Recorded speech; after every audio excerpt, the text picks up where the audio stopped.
A ver, pensemos en esto por un segundo. 157 policías detenidos, en un solo operativo. Y no fue por pasarse un alto. Estamos hablando de presuntos vínculos con el crimen organizado. Así que hoy la conversación no va a ser sobre las típicas manzanas podridas. Vamos a ver si el problema en realidad es el árbol completo. Miren, 157 no es solo una cifra. Es básicamente la radiografía de una crisis. Pero aquí la pregunta clave es, ¿la crisis es de unas cuantas personas o de todo un sistema?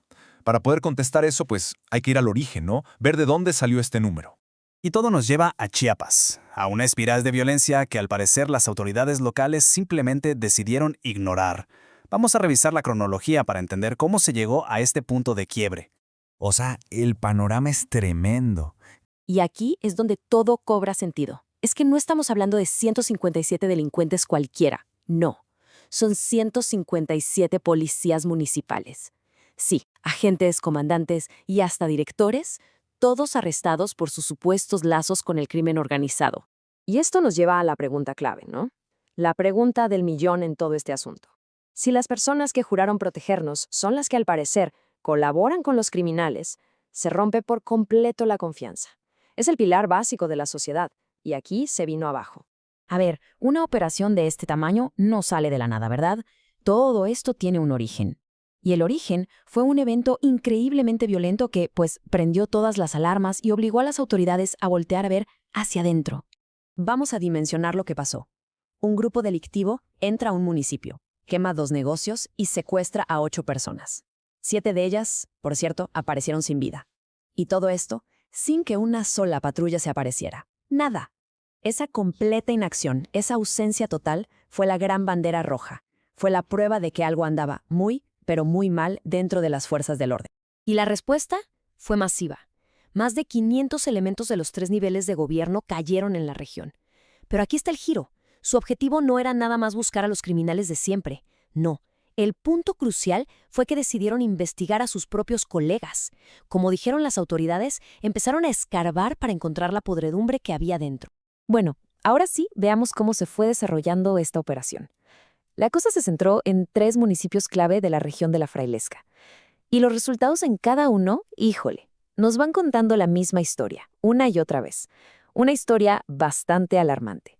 El primer lugar que tocaron fue Jiquipilas. Y fue aquí donde la operación empezó a mostrar la verdadera escala de la infiltración. Desde el principio quedó claro lo grave que estaba el asunto. No solo detuvieron a 31 agentes, es que entre ellos estaba el mismísimo director de la policía municipal. Y el decomiso de celulares y marihuana ya nos daba una idea de que la complicidad llegaba hasta lo más alto del liderazgo local. De ahí, la operación se movió al siguiente municipio, Ocosocuautla. Y ahí el problema se hizo todavía más grande, más evidente. La cantidad de detenidos y todo lo que encontraron se disparó. Fíjense en el salto. Aquí fueron 68 agentes detenidos, incluyendo a un comandante. Pero vean la evidencia, ya no eran solo drogas y celulares. Hablamos de radios de comunicación, municiones y hasta ponchallantas. O sea, esto ya no es una simple corrupción. Estas son herramientas para, activamente, facilitar el trabajo de los criminales. Y bueno, el barrido terminó en el tercer municipio, en Cintalapa, con lo que se completó el panorama de esta infiltración que a todas luces era sistémica. En Cintalapa cayeron otros 58 agentes. Y si sumamos los 3 municipios, pues ahí está nuestro número inicial, 157. A todos estos agentes se los llevaron a la capital del estado para enfrentar a la justicia, dejando básicamente a 3 corporaciones de policía completamente desmanteladas. La pregunta entonces dejó de ser si estaban involucrados. La verdadera pregunta era hasta dónde llegaba el problema. Y bueno, los arrestos masivos nos dieron una respuesta bastante clara. Y esta es la pregunta del millón, ¿cierto? Pero seamos honestos. Cuando detienes a 157 oficiales de un solo golpe, el argumento de las manzanas podridas como que ya no alcanza. Tienes que empezar a ver la tierra donde está plantado ese árbol. Y es justo aquí donde la historia se pone mucho más compleja y mucho más vieja de lo que parece. Si nos vamos a la investigación académica, encontramos una clave que lo cambia todo. Esto no es nuevo, y quizá nunca fue un error del sistema. Esta frase de verdad hay que leerla con calma, porque lo que nos dicen académicos como Pablo Picato es algo que te vuela la cabeza. La corrupción no es una falla del sistema. La corrupción es el sistema. O sea, ha funcionado como una herramienta de control político en México por más de 100 años. Es un cambio de perspectiva total. Y estas no son fallas por accidente. Pónganse en el lugar de un oficial. Salario bajo, sin un plan de carrera, y tu jefe es un político local que te puede correr mañana si quiere. Estas condiciones son el caldo de cultivo perfecto para lo que los expertos llaman zonas marrones. Son lugares donde la ley, la oficial, como que se desvanece, y la corrupción deja de ser una opción para convertirse en la única regla para sobrevivir. Para entender cómo se llega a ese punto, necesitamos una especie de mapa. Y el criminólogo William Lobshaw nos dio uno muy bueno, que describe cómo evoluciona esta relación entre el Estado y el crimen organizado, y lo divide en 3 fases muy claras. Este modelo nos ayuda a ver que no todo es blanco o negro.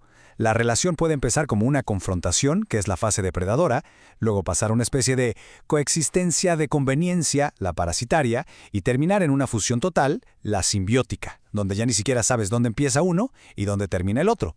A ver, vamos a desglosarlas. Primero tenemos la fase depredadora. Esta es la que vemos en las películas, ¿no? La policía buena contra los malos. Es la versión oficial, lo que se supone que debería pasar.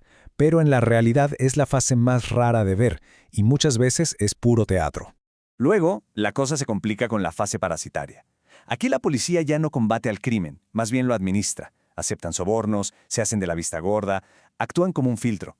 Digamos que son los que deciden qué grupo criminal puede operar y cuál no, a cambio de una tajada. Coexisten. Y llegamos a la tercera fase, la simbiótica. Y aquí es donde la cosa se pone realmente seria. La línea entre policía y criminal ya no existe. Se borró. De hecho, la palabra corrupción casi que ya no aplica, porque para que haya corrupción tiene que haber 2 lados, ¿no? Aquí ya son uno solo. La policía se convierte literalmente en el brazo armado del narco. Son sus sicarios, sus halcones, sus administradores, pero eso sí, con uniforme y placa. Y esta tabla lo resume perfectamente. Pasamos de la confrontación, donde la policía es el enemigo del crimen, a la coexistencia, donde es un intermediario corrupto, para terminar en la integración total, donde la policía es sin más el brazo del crimen. Es todo un espectro. Ok, con este mapa ya más claro, regresemos a Chiapas, a esos 157 policías detenidos. ¿Qué fue lo que vimos en realidad? ¿Fue una ruptura con el sistema o fue algo más parecido a un ritual? Y aquí está la clave de todo. Muchos análisis académicos sugieren que estas operaciones tan espectaculares no son un intento genuino de terminar con el sistema. Son más bien un ritual político, una especie de obra de teatro que se repite una y otra vez para mandar un mensaje. Y este ritual, al parecer, sigue un guión muy claro.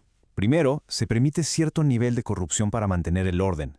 Segundo, pasa algo muy grave, una crisis como la de Chiapas, que rompe ese pacto. Tercero, el Estado responde con un show mediático de arrestos masivos. Y cuarto, después del show, todo se calma, las piezas se reacomodan y el problema, en el fondo, sigue ahí. Entonces, aquí está el truco. Lo que en las noticias se ve como un acto heroico, ¿no? Como si el Estado regresara a esa fase depredadora para limpiar la casa, en realidad es otra jugada. Es un intento por controlar una relación simbiótica que se les fue de las manos, que se hizo demasiado visible. Y la meta es regresarla a una fase parasitaria, una que sea más discreta, más manejable. Ojo con esto. El objetivo no es eliminar la corrupción, es administrar. Y bueno, todo esto nos lleva a la conclusión final, que es francamente muy incómoda. La pregunta es, ¿por qué se repite este ciclo?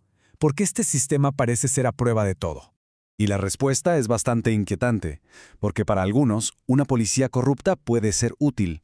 Permite gobernar territorios sin invertir mucho, facilita pactos con el crimen que de otra forma serían imposibles y, lo más importante, sirve como el fusible perfecto. Cuando algo sale mal, siempre se puede culpar a las manzanas podridas. Porque cuando el policía es arrestado y puesto frente a las cámaras, se convierte en el chivo expiatorio ideal. El público siente que se hizo justicia, mientras que toda la cadena de mando política que creó, permitió y se benefició de ese sistema, bueno, esa cadena queda intacta, en la sombra. Y con todo esto sobre la mesa llegamos a la pregunta final, y es, la verdad, la más perturbadora. ¿Qué tal si el problema no es que el sistema esté roto? ¿Qué tal si para ciertos grupos de poder está funcionando, pues, justo como se supone que debe funcionar? Ahí queda la reflexión.